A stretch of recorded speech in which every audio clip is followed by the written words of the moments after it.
Kawasaki. Hoje é quarta-feira, nós vamos aprender História e Cidadania, tá? O seu livro de História, você pode abrir na página 33, certo? E aí a gente vai continuar a estudar a história do Brasil. Vamos estudar hoje os períodos históricos, né, do Brasil.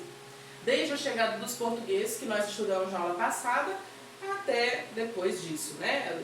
Conforme o tempo foi passando, o que é que foi acontecendo no Brasil, ok? Então vamos lá, página 33, eu vou lendo, vou explicando, você vai acompanhando, certo?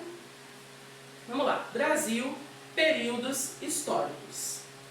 Para chegarmos ao que hoje somos, muitos fatos aconteceram.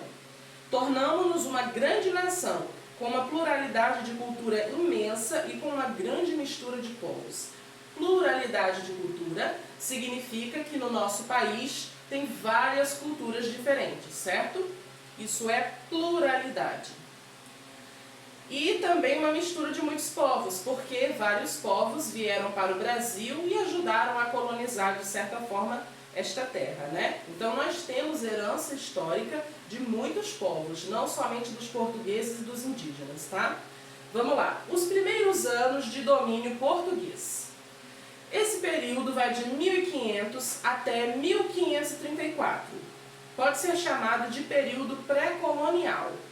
Os portugueses, envolvidos com o comércio asiático, não tinham gente suficiente para iniciar um domínio efetivo no Brasil. Todos os contatos eram feitos nas costas, negociando com os índios a extração de pau-brasil.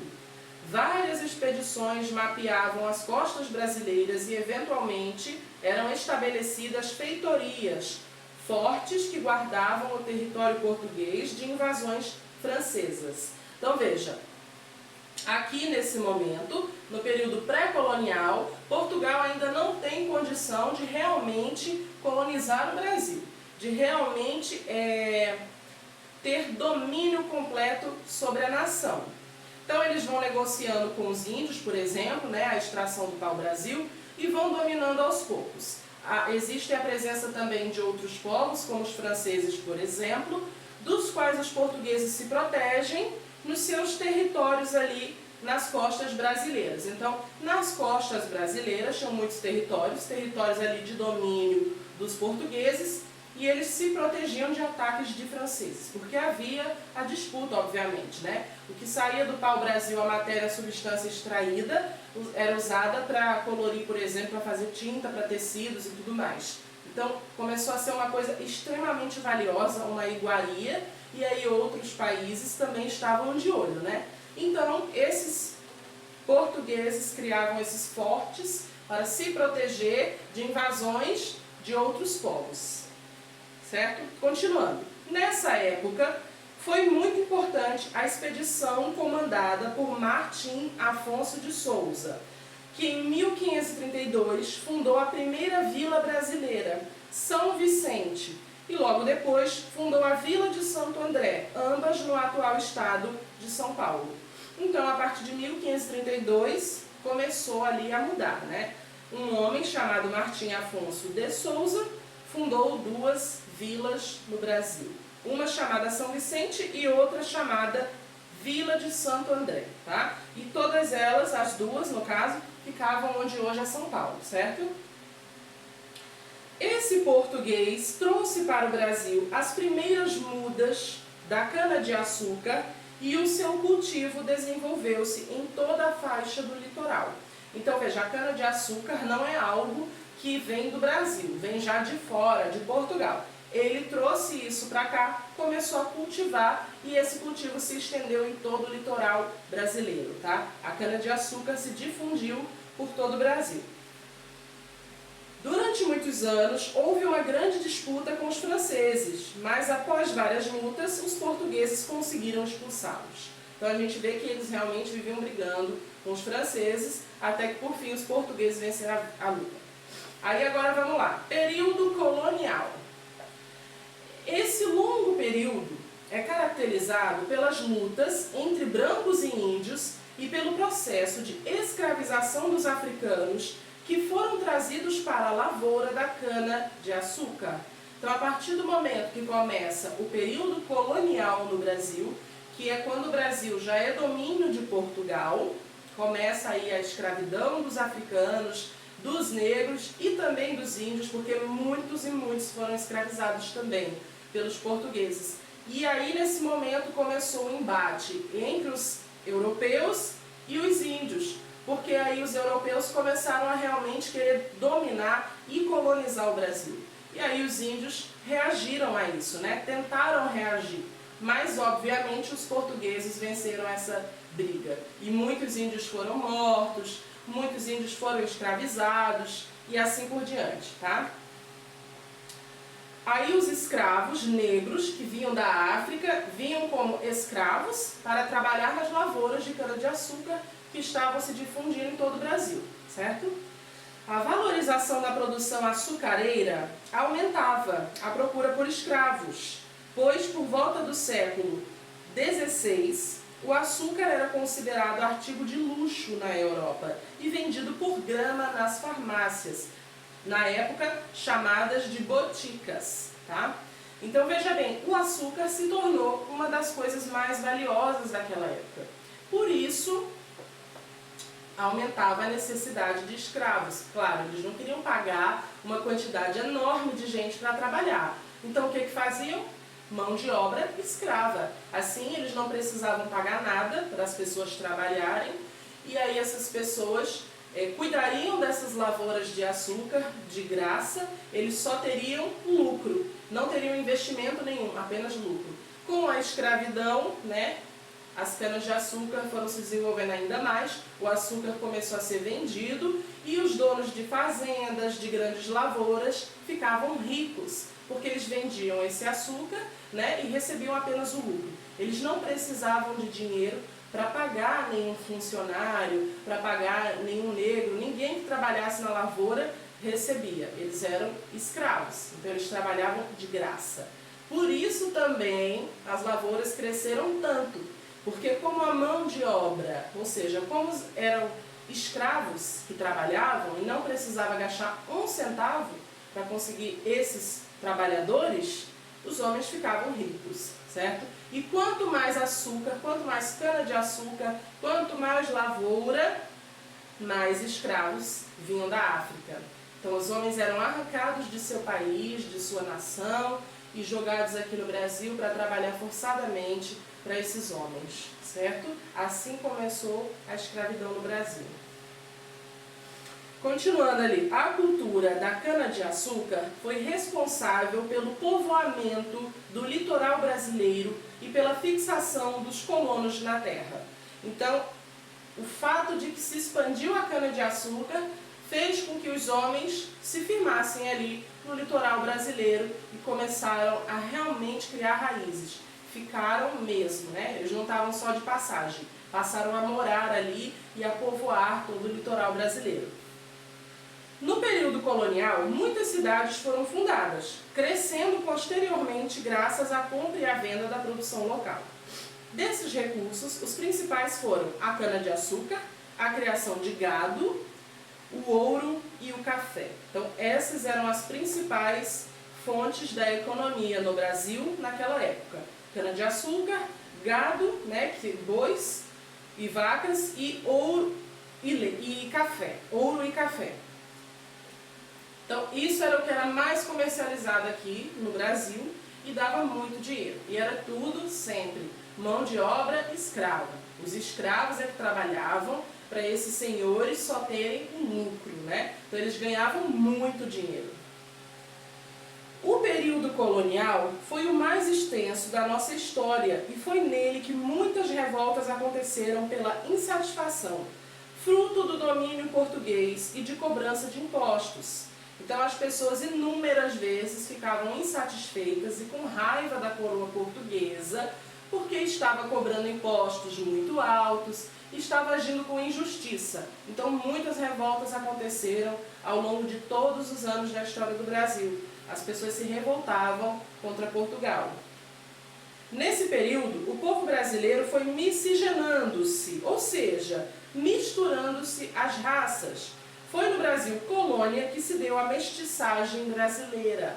Então, mestiçagem é mistura. Foi nessa época que os povos que por aqui passavam começaram a se misturar. Por isso, hoje, a gente é um resultado dessa mistura que aconteceu nessa época. Período imperial. Agora a gente vai lá para a página 34, mudando ali, né? Virando a página, vamos começar agora um novo período da história do Brasil, período imperial. Com a chegada de Dom João e a corte portuguesa em 1808, iniciaram-se várias mudanças políticas e administrativas no Brasil. Então, a coroa portuguesa veio para o Brasil em 1808, certo? Essas mudanças culminaram, ou seja, resultaram na elevação do Brasil à condição de Reino Unido ao de Portugal e Algarves. Certo? Então o Brasil passou a pertencer, a ser um reino unido ao de Portugal e de Algarves, que era um outro reino menor também de Portugal. Nesse período, destacam-se as criações do Arquivo Militar, da Imprensa Régia, do Banco do Brasil, da Fábrica de Pólvora e do Jardim Botânico, e também as instalações das escolas médicas, do Museu e da Biblioteca Reais, da Academia Militar, da Academia de Belas Artes e etc. Então, a partir do momento que os portugueses, que a coroa portuguesa veio para o Brasil, Dom João era o imperador, o rei, né? E toda a corte veio, as coisas começaram a mudar, começaram a ser criadas, né? Escolas, academias. O que era uma academia nessa época? Uma academia de belas artes, por exemplo, era onde as pessoas iam estudar artes, tá? Não era a academia que nem tem hoje, que é de malhar, não, tá? Então começaram a ser criadas várias coisas, museus, campos militares, tudo começou a se desenvolver, já que a corte, né, e a coroa estavam aqui. Então o Brasil começou a crescer muito nessa época. E aí ali tem duas imagens, uma imagem de Dom João VI e do lado uma imagem da princesa Isabel, que foi ela que libertou os escravos no Brasil. Tá? A princesa Isabel era filha de Dom Pedro II, com a imperatriz Teresa Cristina. Então vamos lá. No período imperial, que foi um período relativamente curto, que durou de 1822 até 1889, fatos marcantes aconteceram em nossa monarquia, regime de governo em que o poder é exercido por reis e imperadores, tais como, ali tem alguns principais acontecimentos ali em verde que ocorreram no Brasil nesse tempo, que foram muito importantes e se destacam, né? Foi a independência do Brasil. Em 1822, o Brasil se torna livre de Portugal. Então, a partir desse momento, o Brasil é um país livre, certo? Não é mais uma colônia de Portugal, não depende mais de Portugal, mas agora tem sua independência, é uma nação própria. E a Lei Áurea, que livrou os escravos do cativeiro em 1888. Então, a Lei Áurea foi a lei assinada pela princesa Isabel que libertou todos os escravos no Brasil. A partir do ano de 1888, a escravidão foi encerrada, certo? Após a independência, foram criadas as províncias, ou seja, divisões de terra que eram colocadas sob a autoridade de um delegado do poder central. O monarca exercia um poder central com o título de imperador constitucional e defensor perpétuo do Brasil. Período republicano, o último período que se estende até hoje. Esse período teve início em 1889, quando as Forças Armadas, comandadas pelo Marechal Deodoro da Fonseca, derrubaram a monarquia. O imperador do Brasil, Dom Pedro II, e toda a família real foram obrigados a deixar o Brasil. Então veja ali, Princesa Isabel era viva nessa época ainda, né? O pai dela também, Dom Pedro II, eles eram a família real brasileira. A Princesa Isabel teria assumido o trono, caso isso não acontecesse, né? Caso a república não ocorresse, a Princesa Isabel ia assumir depois do pai, mas não deu tempo. Porque as Forças Armadas invadiram lá, mandaram eles embora, disseram, agora não existe mais imperador, não existe mais rei, quem vai escolher o governante do Brasil é o povo. agora não é mais uma família real, não existe mais. Então a família real brasileira foi expulsa, eles foram obrigados a deixar o Brasil e foram embora para a França. E lá eles ficaram até morrer. A princesa Isabel tinha uma vontade muito grande de voltar para o Brasil, mas ela não conseguiu, porque ela morreu antes, né? Quando o presidente do Brasil liberou que a família real pudesse voltar, infelizmente ela não conseguiu mais voltar, porque ela estava muito doente, então ela acabou ficando onde ela estava e morreu no mesmo ano. Então ela já estava muito velhinha, nunca conseguiu voltar para a sua terra. O que é triste, né? Então a família real foi expulsa. As forças armadas dominaram tudo. E aí, a partir desse momento, começa o período republicano. E aí o que a gente tem? O que é um período republicano? É um período em que a forma de governo é a república. Por isso que nós temos um presidente da república. Esse presidente é o governante máximo do Brasil, ele é o líder da nação e ele é escolhido pelo povo, através do voto. Antes, na monarquia, né, o governante era o herdeiro ao trono, né, era o descendente do imperador ou do rei. Na república, isso não ocorre. O governante é escolhido pelo povo. Então, o povo tem a oportunidade de escolher quem quer que governe a sua nação. E aí nós temos aí até hoje, né? Os presidentes são escolhidos através do voto, ok? Então aí ali, ó, a partir da página 34 e 35, tem atividade. Então você vai fazer atividade de 1 a 5. Na próxima aula a gente vai ver as grandes navegações, então é um próximo assunto. E por enquanto, essas atividades que tem aqui, tá? 34 e 35 e as atividades da plataforma. E para a aula de cidadania, a gente vai estudar, você abre o seu livro na página 20 e leia todo o conteúdo com a explicação a respeito de amigos da saúde, é o tema do assunto, né? E aí tem vários questionamentos para a gente pensar a respeito de o que significa ser amigo da saúde, né? Por exemplo, você se lembra da última vez que foi ao médico? Será que lembra? Será que não lembra? Como você se sente quando está doente? É uma coisa a se pensar. O que aconteceria se não houvesse profissionais para cuidar de nossa saúde? Então veja bem, hoje, quando a gente fica doente e quando a gente precisa ir no médico, a gente tem para onde ir. Porque hoje tem médico para tudo, né? A medicina evoluiu muito, mas no passado não era assim, né? No passado a medicina era muito precária e quase ninguém tinha acesso. As pessoas pobres, principalmente, quando ficavam doentes, não podiam ir ao médico, porque médico era coisa de rico. Hoje em dia não, né? A gente consegue ir no médico, a gente consegue tratamento fácil para a maioria das doenças. E isso é muito bom, claro, né? Ser amigo da saúde significa que você vai ser uma pessoa responsável, que você vai se cuidar e cuidar dos outros, que você não vai deixar de cuidar da sua saúde, de se importar com isso. Isso quer dizer que você, se estiver doente, vai ao médico, vai procurar fazer o que for melhor para ficar bom, para ficar curado. Ser amigo da saúde é isso, é se importar com a própria saúde, com a saúde dos outros, ser responsável com relação a isso, ir no médico sempre que for necessário, se tiver que tomar remédio, tomar, e tomar cuidado com a própria saúde, porque isso é muito importante, não só para você, mas para as pessoas que estão ao seu redor também. Porque se você se cuidar e não viver sempre doente, você não vai correr o risco de passar doença para os outros, né? Cada um cuidando da sua própria saúde, melhora a saúde de todo mundo. Por exemplo, quando você vai tomar vacina, por mais que você ache que possa doer, que incomoda e que você não gosta, é necessário tomar vacina. Porque se as pessoas resolverem não se vacinar, as doenças que antes existiam vão todas voltar. Tem um monte de doença que a gente não pega mais porque a gente tomou vacina quando era criança.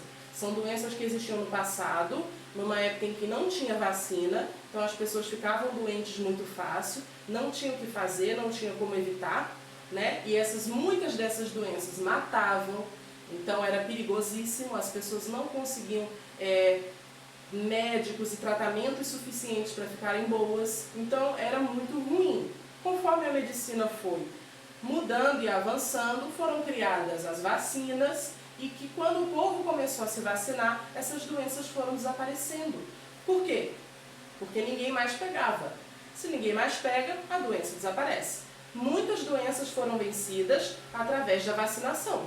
Se as pessoas deixarem de se vacinar, deixarem de se importar com a saúde, elas também estarão negligenciando a saúde dos outros.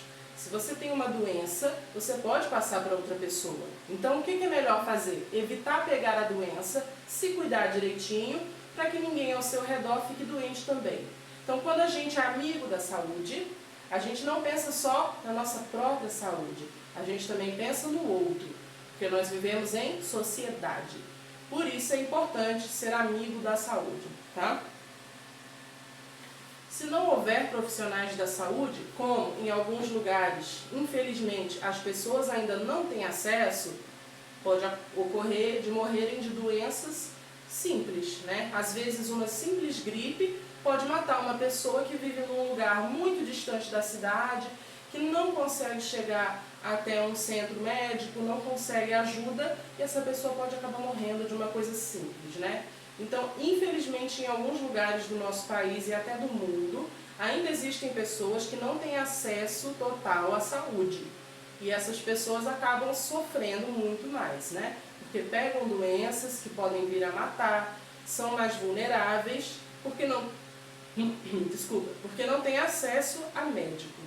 A saúde é um direito básico de todos os seres humanos, né? Na Declaração Universal dos Direitos Humanos, a saúde está incluída como um dos principais direitos básicos. Então, é dever do Estado proporcionar a toda a sua população uma saúde de qualidade. Mas, infelizmente, nem sempre isso acontece. Às vezes, o governo não oferece às pessoas o suficiente e elas acabam não tendo acesso ao que mereciam e ao que deveriam ter. Porque se nós pagamos impostos, a gente merece que esses impostos sejam devolvidos nas formas de saúde, educação e lazer e todas essas coisas. Então a saúde é um direito humano e é isso. As pessoas merecem e devem ter acesso a uma boa saúde, a médicos especializados, poder fazer exames, poder tomar uma vacina, para se cuidar e cuidar do próximo.